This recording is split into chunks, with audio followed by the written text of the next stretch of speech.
kita akan membahas kronologi pergerakan tanah di Purwakarta. Pergerakan tanah di Kampung Cigintung, Kabupaten Purwakarta, Jawa Barat merupakan fenomena yang memiliki riwayat sejak tahun 2007.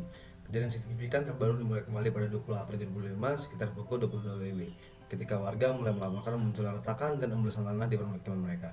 Peristiwa ini berlanjut dan semakin intensif, di mana pergerakan tanah terus berkembang dan menyebabkan kerusakan yang semakin meluas. Setiap kali terjadi hujan deras, aktivitas tanah bergerak semakin aktif, memperparah kondisi rumah-rumah warga yang mulai miring, retak, bahkan ambruk.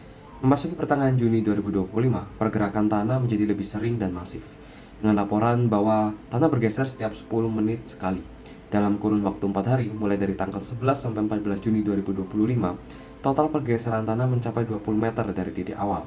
Hal ini bertambah kepada rumah warga, akses warga, dan juga hingga makam keluarga di desa tersebut.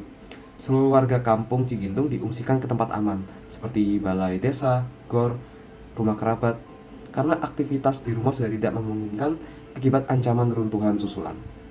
Setelah kita membahas mengenai kronologi dari kejadian ini, sekarang kita akan beralih membahas apa yang menjadi penyebab dari kejadian ini.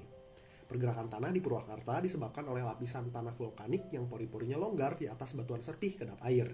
Hujan deras membuat air terkumpul di antara lapisan ini, meningkatkan tekanan pori dan melunakkan tanah, sehingga lereng menjadi tidak stabil dan terjadi pergeseran tanah. Selain hujan deras dan suhu tanah yang labil, pergeseran tanah di Purwakarta diperparah oleh lereng curam, minim vegetasi, dan beban bangunan.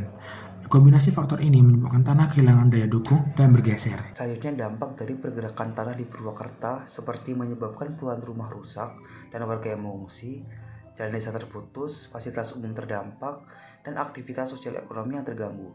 Kerugian besar dirasakan warga dan pemerintah, dengan resiko bencana susulan jika tidak segera ditangani secara terpadu. Selain menyebabkan puluhan rumah rusak, warga mengungsi, jalan desa terputus, dan fasilitas-fasilitas umum seperti rumah ibadah terdampak, pergerakan tanah di Purwakarta juga merusak lingkungan, menyebabkan retakan, amblesan, erosi, dan hilangnya tanah subur.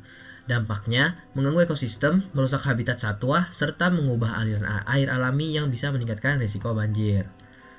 Jadi sangat berbahaya dampak dari pergerakan tanah tersebut. Setelah kita memahami berbagai dampak yang ditimbulkan akibat pergerakan tanah di Purwakarta, kini saatnya kita melihat langkah-langkah apa saja yang dapat dilakukan untuk mencegah dan menangani kejadian serupa di masa depan. Upaya pencegahan mencakup relokasi warga dari zona rawan berdasarkan kajian geologi, perbaikan drainase untuk mencegah kejenuhan tanah, penanaman vegetasi di lereng curam guna mengurangi erosi, serta edukasi masyarakat agar lebih waspada dan siap melakukan evakuasi dini. Selain upaya pencegahan, terdapat pula upaya penanganan yang telah dilakukan, yaitu mencakup status tanggap darurat, penyediaan bantuan logistik, dan layanan kesehatan, serta pendirian posko pengungsian. Pemerintah juga memperbaiki infrastruktur yang rusak dan merelokasi warga ke tempat yang lebih aman. Koordinasi antar instansi juga dilakukan untuk memastikan bahwa penanganan berjalan efektif dan berkelanjutan. Atas penjelasan tersebut, dapat disimpulkan bahwa pergerakan tanah di Purwakarta disebabkan oleh kondisi geologi yang labil dan curah hujan yang tinggi. Hal tersebut dapat mengakibatkan kerusakan parah pada rumah warga, infrastruktur, dan juga lingkungan. Dampaknya memaksa warga mengungsi dan mengganggu kehidupan sosial ekonomi. Nah, untuk upaya pencegahannya dilakukan melalui relokasi, perbaikan drainase, dan edukasi warga. Sementara penanganan mencakup tanggap darurat, bantuan logistik, dan pemulihan infrastruktur secara terkoordinasi.